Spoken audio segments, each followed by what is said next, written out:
Hello, everybody. I'm Will, And I'm Kristen. and this is I'm watching the White Lotus, Season 3, Episode 1. Same spirits, new forms. I am so excited. It was so good. Did you liked did. it? It was so good. I love this show, and it was kind of a slow burn. Like, how much I loved it really crept up on me. And watching this episode, starting this episode, there was a point where I was like, what if, like, it was a fluke? Like, what if season 2 was just super, like, my jam?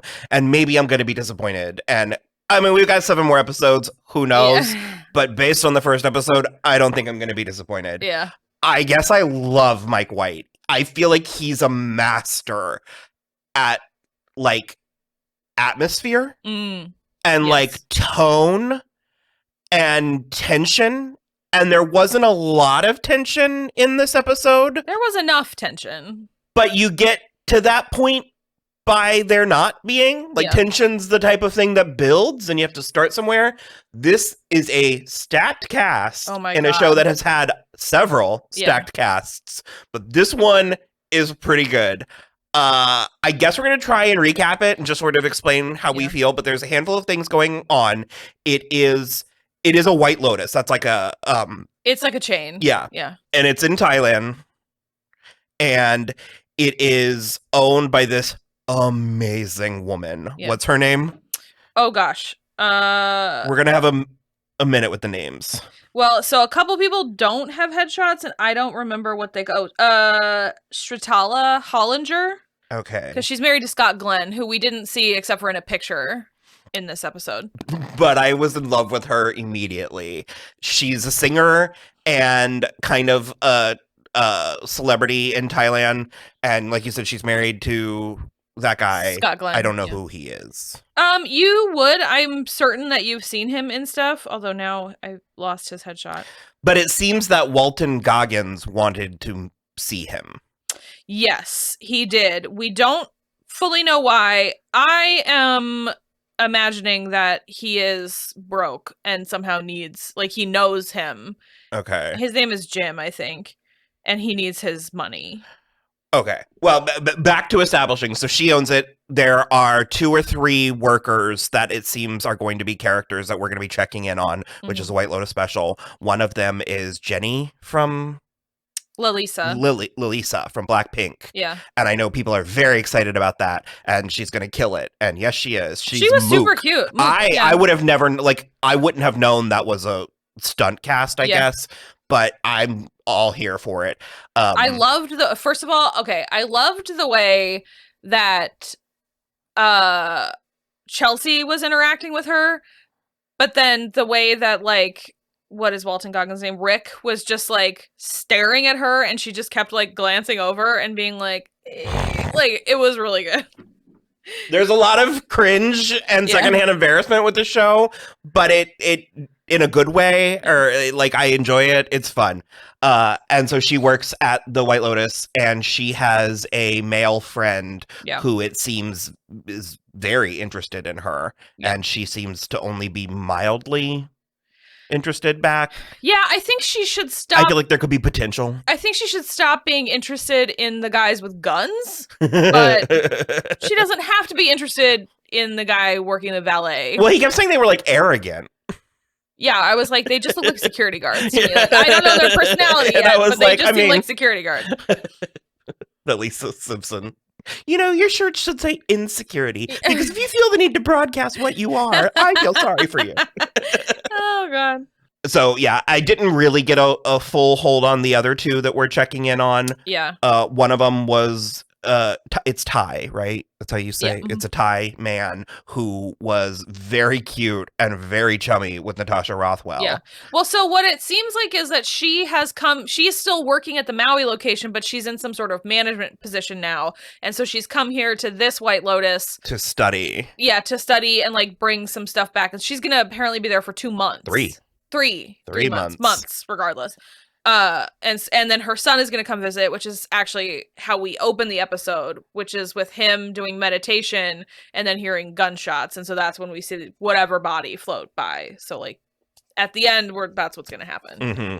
Do you suppose it's the arrogant security guards? Well, I mean, that's the only gun we saw, but so far.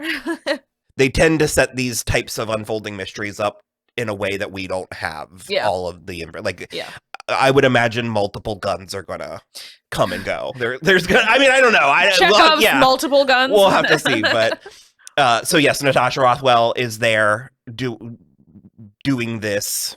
And then there are 3 groups. There's Walton Goggins, who is playing Rick Hatchett. And he seems surly. Yeah. Because we've talked about this a lot. Both of us actually find Walton Goggins to be very appealing, like very sexy. I was a little bummed out watching this because I was like, oh, not here. Yeah. I think I mentioned it recently because everybody was doing those like hear me out cakes and they kept on putting Walton Goggins from Fallout and everybody was like, you can't, that's not a hear me out. That is a conventionally attractive zombie.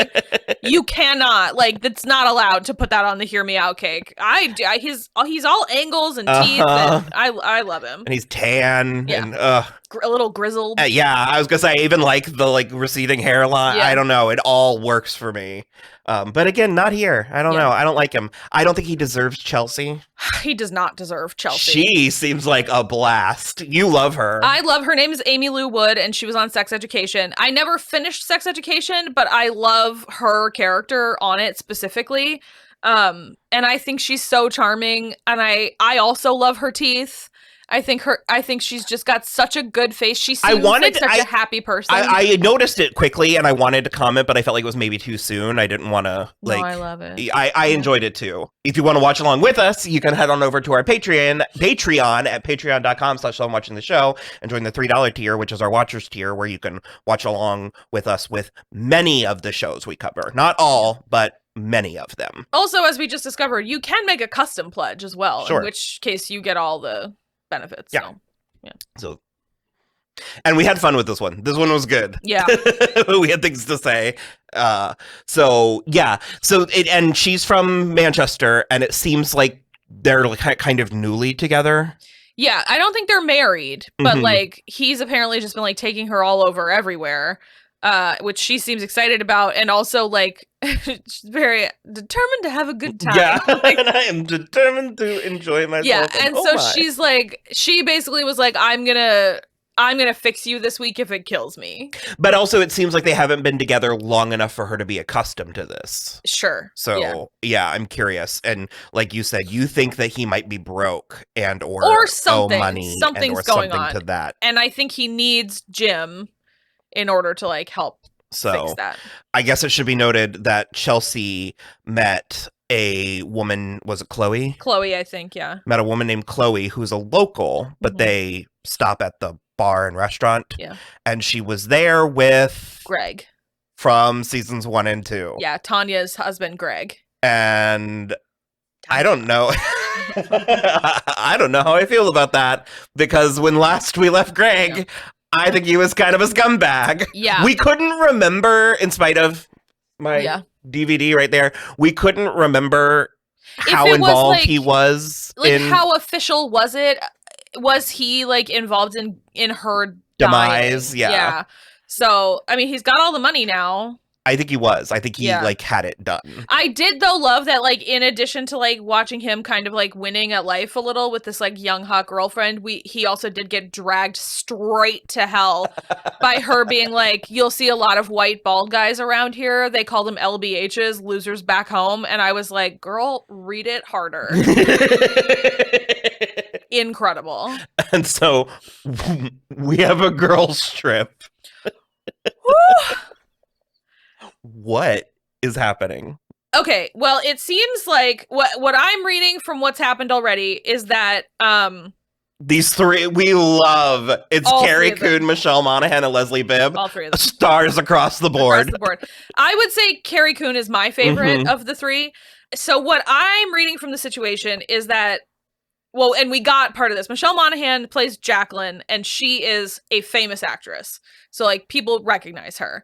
Leslie Bibb seems to be like wealthy and some kind of powerful. And then Carrie Coon seems to be a pretty normal person. Like they said she's in corporate, like a corporate situation, but I'm in a corporate situation. Like, well, and they did make a point yeah. to say that their relationship goes back to 9 years old. Yeah, so it is clear that that's before they had forged their own paths. Yeah. And so I could definitely see how they are probably real friends, but also have spent their entire lives competing with each other. I was getting from Carrie Coon, you made me be the cheese. I like being the cheese. Why did you make me be the cheese? You guys got to be cute, and you made me be the cheese. Like, because specifically Michelle Monaghan and Leslie Bibb are in a competition to gas each other up. I'm like, you're both fine. You're both good. Like, you're good. But it's like, because we once they get to the rooms, also as is often always the case, the resort is beautiful. It's beautiful. The locations are beautiful. The colors, like this goes back to the whole atmosphere. Yeah. Where there was like one of the shots at dinner, and I was like, look at the green and blue and yellow and like I was just like, it's really good. The movies don't look like this anymore, so we might as well get it on TV. Yeah, when they get to their room, Carrie Coon is like walking out into the balcony and actually like drinking in the like surroundings, and she sees the monkeys. There are monkeys. You're like, I want it noted there are monkeys, and I don't feel good about it. I don't trust a single one of those fuckers. I don't do monkeys. Mm-mm. Okay, so those ones are pretty little. Yeah. So I think like as long as they didn't swarm you, but that's dangerous in a different way. Sure. I've seen videos. I'm on your team. I am aware of the monkeys. and she was startled, Carrie. She was like, because they were just in the tree. And then she was like, hi. Like, she was really excited. And then even at dinner, we like overhear her going, there were monkeys. It was cute. So it seems like I was going to say, it seems like she's only here for the food, but in a good way. Like, she's actually trying to do this where I don't know. And I'm the kind of person that likes to give people the benefit of the doubt. And I'm like, oh, but they're girlfriends and they're pretty and they're going to have a good time. And this is all going to be fun. No, we're all going to have a good time. Because what was it from our Heredity video? I was like, because, women are such good friends to each other all the time without. Yeah. If I had my druthers, what would happen is it would turn out that Kate and Jacqueline were not doing so hot. I think their world is going to be. And that Lori is actually the one who's like in life doing the best. Because like the way they're gassing each other up makes it feel like they are both unfulfilled in their lives. And also like Michelle Monaghan, they all are. But they're like women of a certain age and she's an actress. So it's like we're creeping. But it's also the power balance because Michelle Monaghan, Jacqueline is the most successful one, being the famous one. Yeah. And it's like Leslie Bibb is always trying to like best her, best her, but to beat her to the punch where she's like, but you're so amazing. Yeah. And it's like by doing that, she's sort of seizing the upper hand. Yep. Do you know what I mean? I 100%. and she keeps being the one to initiate it in a way that keeps her at the front or at the center. I enjoy it. And Carrie Coon is kind of just watching it like a tennis match because they start talking about like, oh my God, but like who's your doctor? And they're not paying any compliments to her. And then what was the nail in the coffin for me about how the two of them are up to no good is when they like looked at Lori and was like, and your daughter is just absolutely turning into such a cool girl. You like wretched. Fuck you. And it was especially funny as kind of like a little Easter egg that they said it to Carrie Coon because of the Gone Girl connection there. But like, holy hell, if I had a daughter and one of my friends said she's going to be a real cool girl, I would not be friends with that person anymore. What the shit? Parker posing for Will and Grace. I would go ape on them. I would scratch their eyes out. Horrible. Well, and then that does bring us to Parker. Sorry, no, there's more with them because basically also, they did a whole round robin about like, oh my God, I'll take whatever room. No, like, totally doesn't matter. And like, oh, I'm sorry that like, Lori, you feel like you're so tucked away back there. That was totally on purpose because after Carrie Coon left, the two of them were thick as thieves alone with where they're kind of like, she's got kind of like an away bedroom, but they are both in like the main area of the villa. It's not good. It's kind of shady. We'll see. I find it shady. Well, and then she took the bottle of wine. And she deserves it. And then she got into her room and she just incredible. No notes. I'm obsessed. And so that brings us to what's the family? Their last name is Ratliff. The Ratliff family. So we've got Timothy and Victoria. That's Jason Isaacs and Parker Posey. And then the kids. Also, Jason Isaacs not getting any less fine. Like in that pink shirt at dinner. Fuck me up. So Jason Isaacs is Timothy, Parker Posey is Victoria, and then the kids are Patrick Schwarzenegger as Saxon, Sarah Catherine Hook from First Blood as Piper, and then Sam Nivola as Lachlan as the baby. Some of those siblings are gonna fuck. I don't know. I don't know what it is. I am riveted. Saxon is absolutely trying to get his dick wet. Come hell or high water. But here's the thing. It reminds me of the Sharp Objects was a kind of a pivotal moment for me. I had a couple of breakthroughs just in life and also as like a storyteller. And I remember there's a scene where Emma and the mother. No, Amy Adams and okay. Yeah. What's her name? I don't remember. The Amy Adams and her sister. The siblings. Yeah. Are like getting really close. And it was starting to make me Camille. It was starting to make me uncomfortable. And I was like, we're not gonna go to this place, are we? And we don't. Yeah. We don't at all. And that was the moment when I realized sometimes threatening the audience with a plot is just as or more effective than actually doing it. So I mean, something's going to happen if they started at this place. Yeah, so that's my thing, is like, in the first place, that is Southern Gothic, and this is not Southern Gothic. But they're Southern Gothic. They kind of are, but to your point, we started off in a place of him saying grown-up siblings can't share a room because their genitals are full-sized. Which is a nuts thing to say. Well, they were like competing for who was going to have the little brother, the younger brother in his room, in the room. It felt like Saxon was competing. Well, he was like, you're going to stay with me. Because I think Saxon's just trying to show him the ropes. Learn the ropes from anyone else. Learn the ropes from Chelsea, please. Anyone besides Saxon. He's such a tool. And I think he wants to fuck his family. I don't know. I'm not saying that he doesn't. I'm just saying I don't know what we're going to deal with. Because it's also incestuous in a metaphorical way because he works for the dad. Mm-hmm. And he's obsessed with it. Mm-hmm.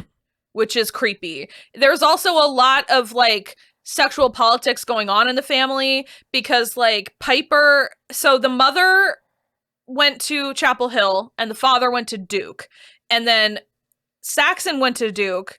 Piper went to Chapel Hill, and now Lachlan has gotten into both, and it is apparently no question whatsoever he's going to Duke. And I was like, that's super gross that, like, Timothy didn't give a shit where the daughter went, but the boys have to go to Duke. Mm-hmm.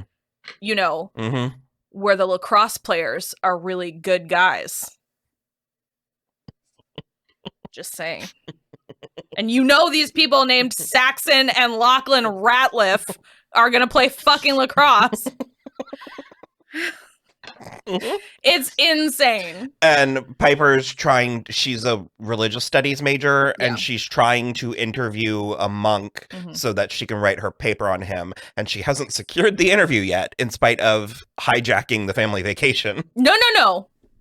I think she was going to be totally satisfied to go alone. I think the family vacation was hijacked around her. Okay. Yeah. I mean, she does seem sort of scared, so, like, maybe she wouldn't have pulled the trigger if they didn't all go, but, like, everyone else is pissed about it. Mm-hmm. Like, no one's excited that they're here. And they don't want to participate in any of the wellness. And not at all. Because you're like encouraged to like put your phones and computers away. There's no Wi-Fi in the villas. I loved their like guide.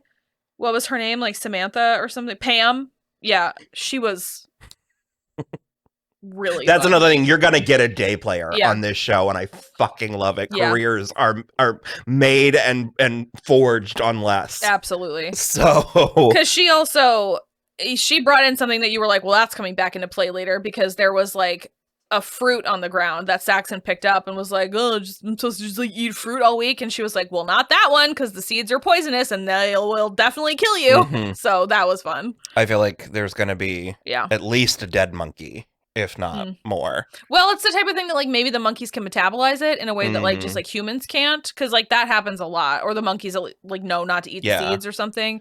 Someone's eating the seeds of that fruit for sure. But no, so they are kind of specific. So then Saxon and Piper, Lachlan and Piper go to the temple. Yeah, but Saxon and Piper are in college. And Lachlan is a senior in high school. Saxon is well graduated because he's working for Timothy now. Okay. But Piper is a senior and she's doing her thesis. And so, because back to my point, I kind of feel like they're like, I could see that Piper's trying to keep him out of Saxon's clutches. Sure. Yeah. But because they both want him to go with them when they go off on their own thing. And Lachlan and Piper went to the monastery or whatever it's called, and she just looked at it. And then so like I am kind of I'm on both sides, because I just sort of hated the way Timothy was like, you didn't secure it before we all came here, but at the same time I'm like, there's something going on with her, I just don't know what it is yet. Yeah, but I also then like hesitate to believe what Saxon was saying about how she doesn't have any desires or wants and she's never been laid, and I'm just sort of like, shut up about your fucking sister. Ugh. Also, he struck out with 4 women at the pool in a row. He also kept grabbing his crotch. You were looking down, but no, I saw it. Yeah. He literally goes, though. You know how horny those long flights make me. I've never been less horny than when I've gotten off a long plane flight. Are you kidding me? Is that like a dude thing? Is it like something about the cabin pressure and blood swelling, flow or something? Like, what the shit? So crazy. So he kind of gave his brother a birds and the bees pep talk, and go ahead. And then he was like, what kind of porn do you watch? And then I'm just like, and he started listing like MILF stuff, or we can't probably say some of these words on, but there was one with a B and a lot of K's. Yeah, I was like, imagine watching that with your brother. Like, I don't care if you want to watch it. That's whatever. Like, watch what you want to watch, but like in bed next to your brother. He was also not wearing clothes. He was fully nude in that bed. I don't sleep fully nude. I can't. It makes me. I've tried. I can't do it. I have done it like a handful of times. I mean, of course I have, but it makes me feel like I'm going to pee the bed. Yes. Yeah. Yeah. I don't. I can't do it. But yeah, and so he then went into the bathroom, and there was just a lot of mirror eye contact, glances lasting too long. Yeah. And I'm going to go ahead and declare peep watch. We got half of a peep. Yeah. Not bad. I'm not sure if it's real, because I've seen Theo James wasn't real, because that was a joke. That was schlong, if ever there was yeah. one. And I've seen Patrick Schwarzenegger, like, because he was in Gen V, the boys show, and his character, I forget what he did, but part of his character was he would get naked. Like, he would teleport or something, and he would always be naked. And I'm like, if we didn't see it there, although, I mean, if you're gonna save the nudity from... I would save it for Mike. for HBO Prestige. Yeah. I don't know. We'll see. Either way, Mazel, much appreciated. Yeah. He's cute. I don't know. I don't have strong feelings about him, and anything I've seen him in, he has been this. So he's... But there was, like you said, a lot of prolonged eye contact. I don't know. Yeah. It was weird. Like I said, I'm riveted. The other thing, too, I think there's, like... I hesitate to say the word hero worship, but there seems to be a sort of like Lachlan looking at his like hot older brother and being like, wow, I wish I could be my hot older brother. But I sort of feel like Saxon is misreading it as like, my little brother wants to bone me, and he's into it. And I don't know. It's very sus. The husband, also Timothy, got some phone calls from the Wall Street Journal. They are writing an article about some guy named Kenny that he knows, that they started some sort of fund or something together. And now Kenny lives in Brunei. And there seems to be a lot of questions going on about Kenny and the fund. And so now he's getting wrapped up in it. And I read this book. I don't remember what it's called now, but it was like basically about one of the women in the harem of the Sultan. It's crazy. I think it's also sort of like Switzerland or like the Caymans, where it's like a lawless. Well, yeah, I think it's like, well, Switzerland's not lawless, but it's like for money. Like it's a money like shelter, tax shelter kind of thing. So, yikes! Can't wait. Yeah, can't wait for next really, week. Really good. Lots of fun. So, okay, like and subscribe. Let us know what you think, and join us along. Like, I meant to say, we're gonna try and be on top of this one. We have been in a every other week. Yeah, we've been meeting and recording every other week, so there could be an episode or two that is late. But we're gonna try, and we might even try to see if we can do remote recording to see if that can work. So we're covering the show. We're gonna get it to you as efficiently as we are able. Yep. So there's that.